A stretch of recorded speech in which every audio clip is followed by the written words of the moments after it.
over in about 2 weeks. Scott Reynolds coming up. You're trying to stir up. Listen, Baker, listen. We just have to tell it the way we see it. And I'm sure you want Mike back, and we'll find out in 2 weeks what that looks like.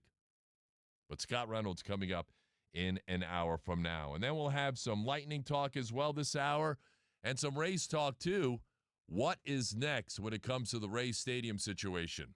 The CEO of the Tampa Bay Rays, Ken Babby, will join me at 5:05, and we'll certainly pick his brain on what's going on with the Rays. They got more land from the state to build their proposed stadium. Where's the money coming from? That's the $2.3 billion question, and maybe we'll get some answers from Ken Babby on that, as well as the Trop, how that's coming along. Ken Babby, I had the pleasure of meeting him over at FanFest, and he will join me coming up at 5:05. And then at 5:30, we got a lot of different props when it comes to the Rays. Win total. What does that look like? What is that, 78.5 wins over or under for the Rays this coming season, Eric Neander? We have Let It Ride. It's going to be fantastic. We're on the air until 6 o'clock, and then it's the Rock Riley Show. There's a show. That's a show. That's a show. It's a show about nothing. Even nothing is something. And that's what we're doing here. The Buccaneers have to do something. It cannot be nothing because the pressure is on. And the Buccaneers are taking a very close look today at all these defensive linemen and edge rushers and linebackers. They're working out today over at the scouting combine in Indianapolis. So who have the Buccaneers met with? And could there be another trade option for a veteran pass rusher emerging for the Buccaneers? That is the subject of our opening drive. Tampa Bay Sports Radio presents the opening drive. An impressive opening drive. What an opening drive. With TKras. All right, a lot going on over at the NFL Scouting Combine in Indianapolis. Our friends over at the Pewter Report are all over it. Scott Reynolds will join me in an hour from now, and they are all over the Combine. They're all over these interviews. So the way it works at the Scouting Combine is you get a 15 minutes. Now it's 18 minutes. I don't know how the NFL came up with this. It used to be 15. Now you get 18 minutes of a formal interview with these prospects, and you can do up to 45 of those at 18 minutes. Whereas the NFL used to have 15-minute formal interviews up to 60 prospects. So now it's 45. You get a little bit less, but you get a couple of minutes more with these guys. And there are informal interviews too, but the formal ones are with everybody. The head coach, Todd Bowles, Jason Light, the coordinators, coaches. And there could be like position coaches that meet with other prospects, like informally, quote unquote. The bottom line here is this. The Buccaneers are meeting with a lot of guys, and they've been doing it over the last couple of days, and a lot of these guys are working out today, the defensive linemen and the linebackers. And once we get word as to how these guys will run in terms of the 40 times and everything else, we'll let you know what that ends up looking like. But the Buccaneers have had formal interviews with quite a few of these prospects, including the guys that make all the difference in the world. Everyone's fixated on the edge rushers. Everyone's fixated on the inside linebackers, and the Buccaneers are doing their due diligence, folks, because they're meeting with a lot of these guys. In terms of edge rushers, Cassius Howell of Texas A&M is one of the guys that's been mocked to the Buccaneers with the 15th overall pick. Here's a guy who's had 16 sacks the last 2 years at Texas A&M. A little bit undersized, and scouts really are concerned, at least some scouts are. Like, he's very explosive off the edge, and he's done it against really good competition, but he's got short arms, and that's something that will turn a lot of teams off. Even though, he's in the 6'2 to 245 to 250 range, and he's explosive and athletic off the jump. He bends, he gets around the corner in a hurry. But with the shorter arms, a lot of scouts and a lot of teams are concerned about what that will look like on the next level. Because when a big old tackle like, for example, Tristan Wirfs or Trent Williams, when they get their hands on you as an undersized guy and you don't have the arms, the long arms to kind of fend them off and go to your secondary move, the speed to power combo, those shorter arms, these big dudes like Wirfs and Williams, they will completely swallow you up. And that's the NFL for you. So that's why some teams are concerned about it. Some teams marvel at his athletic ability, his explosiveness, his production. All that is on the table. I've had this conversation with Jason Light many, many times over the years. And one of the criteria for him, and look, he has not hit on these edge rushers. We know that. We know what the list looks like. Yaya Diaby's turned into a solid player, but, Chris Braswell's a second-round pick. That's not working. Joe Tryon-Shoyinka's not working. We know what the list is. And Jason's had more luck with veterans, guys like Shaq Barrett in free agency, and that turned out to be a huge addition. He traded for Jason Pierre-Paul. But in terms of drafting guys, it certainly has not worked. And Hassan Reddick, obviously a free agent acquisition this past year, that didn't work out. But one of the things that Jason Light leans on in terms of how he views prospects, how his scouting department looks at guys, he wants guys who were productive in college. Well, Cassius Howell does check off that box. He was quite productive. 11.5 sacks this past season, 16 in the last 2 years. Really good pressure rate. Again, explosive off the edge. And he talked to the Pewter Report about the Buccaneers and the formal meeting he had with the Buccaneers. Here's the back and forth with Cassius Howell of Texas A&M. Yes, sir, formally. How did that meeting go, and what kind of stood out to you about that? It went well, for sure. I just felt like, they had a good, idea for what they had wanted to do with me within, the scheme of their defense, and, I'll be definitely blessed and excited if they were to draft me. Who's the first player you think of when it comes to the Buccaneers? Shaq Barrett. That's one of the guys that, I feel like we have similar physical frames, and like I said, I feel like, he did a good job at understanding his leverage, and, he was able to translate the next level like I want to do for myself. I like that.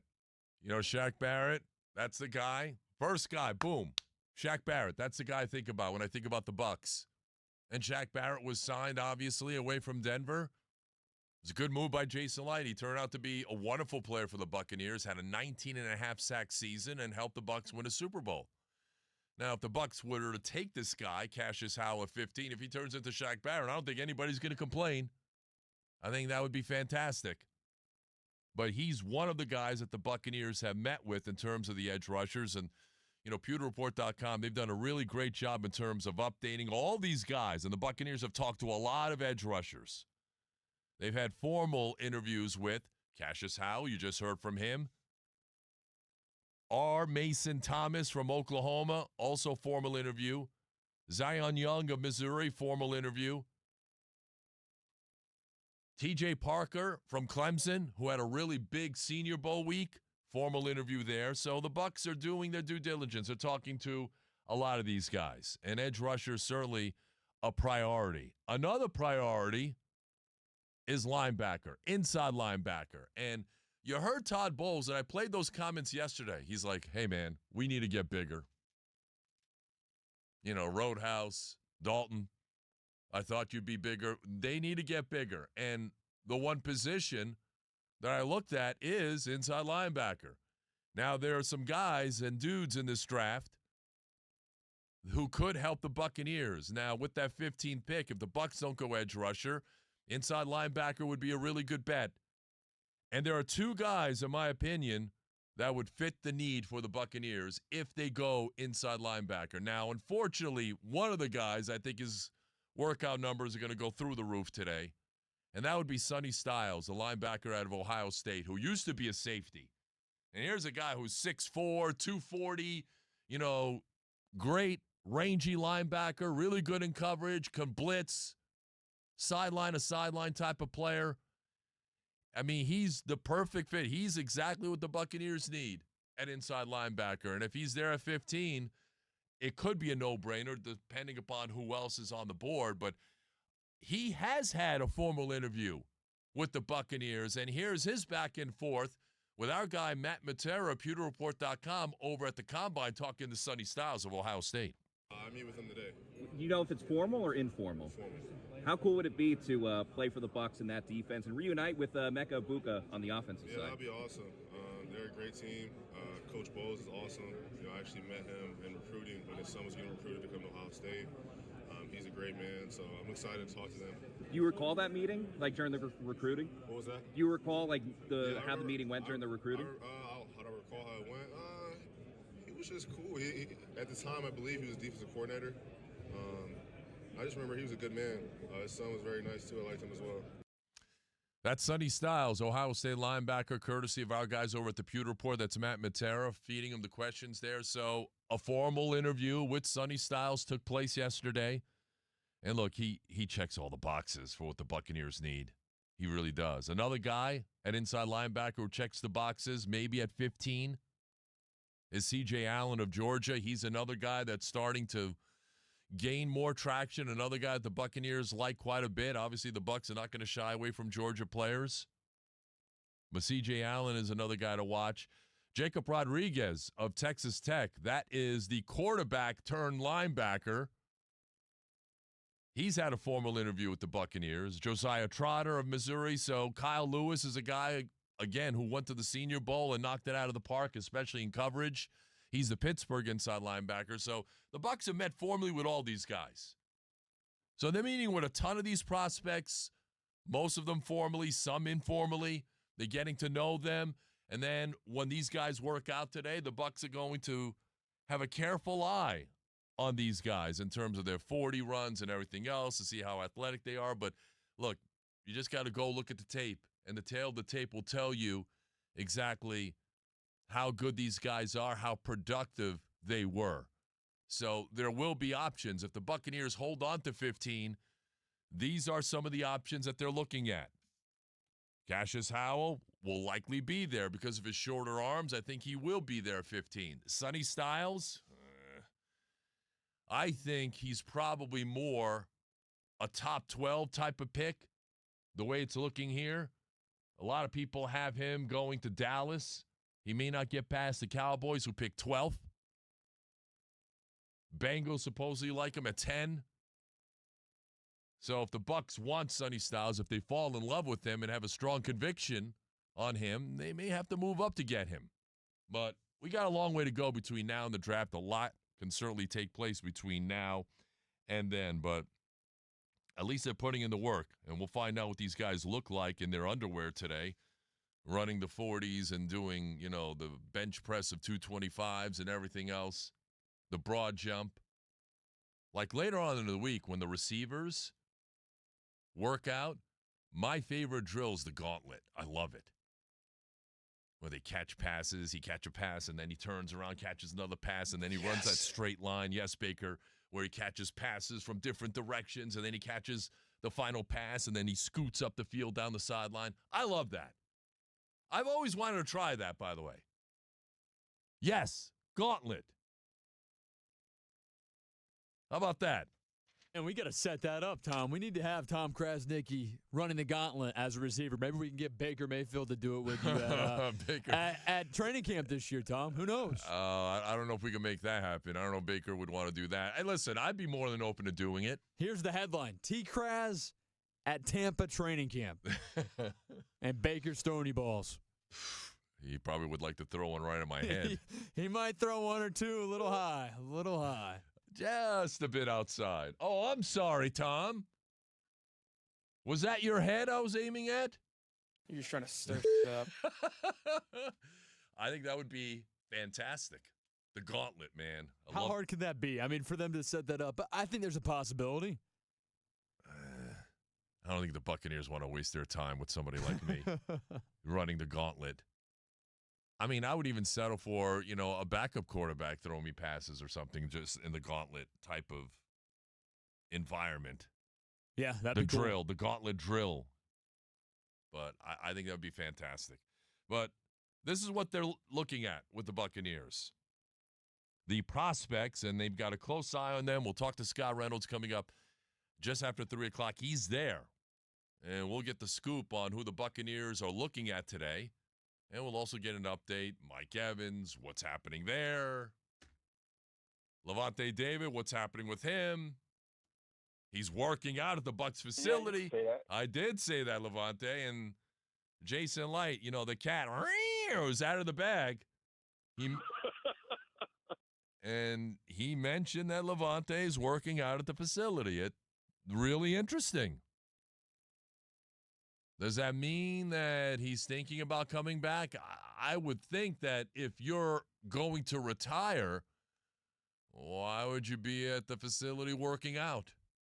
He is on the contract until March the 11th. So, yes, legally, he is allowed to access the facilities and work out when he so chooses. But if you're thinking about retiring and you're 36, why are you at the Advent Health Training Center working out? So I find that very interesting. And I would think in the next week, certainly when we get to March the 9th, which is the start of really free agency, honestly. You get to March the 9th, that's that Monday, a week from this coming Monday, which is in 11 days or so, whatever it is. Then you can start talking to free agents. And that's when Mike Evans can start talking to all these teams that Derek Gilmore says that are lining up for him. And I do believe that there are quite a few teams. So I'm really interested in seeing what happens with Levante, because I would think now the Buccaneers are having formal interviews with a lot of these inside linebackers. Even if Levante comes back, you're looking at one of these guys. If not in the first round, second round, third round. That is going to be a position of high priority. And I heard Nick talking about this earlier, and I think what you don't want to do is say, we have to pick an edge guy at 15, or we have to pick an inside linebacker. You got to go with the best player on your board. You have to stick to your board. Emeka Egbegboo. And according to the Buccaneers, Emeka Egbegboo, Gronk, was the best player on their board at 19 last year. And they took him.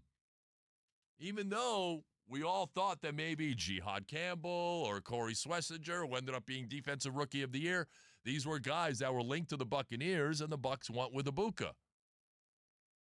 And look, first half of the season, I don't think anybody was complaining. Second half, yeah, there were some drops here and there, and then Mike Evans came back, and then Josh Grizzard couldn't figure out, how to prioritize who gets the ball and when.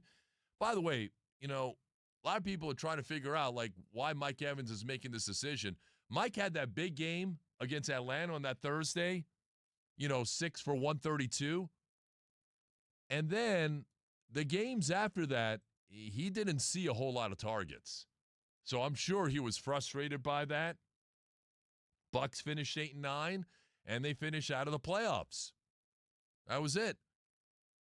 So everyone's trying to figure out, well, why is Mike doing this? Why is Mike going to be looking around? I think, look, and Derek Gilmore talked about it, and he basically articulated the fact that Mike believes that there are other teams out there that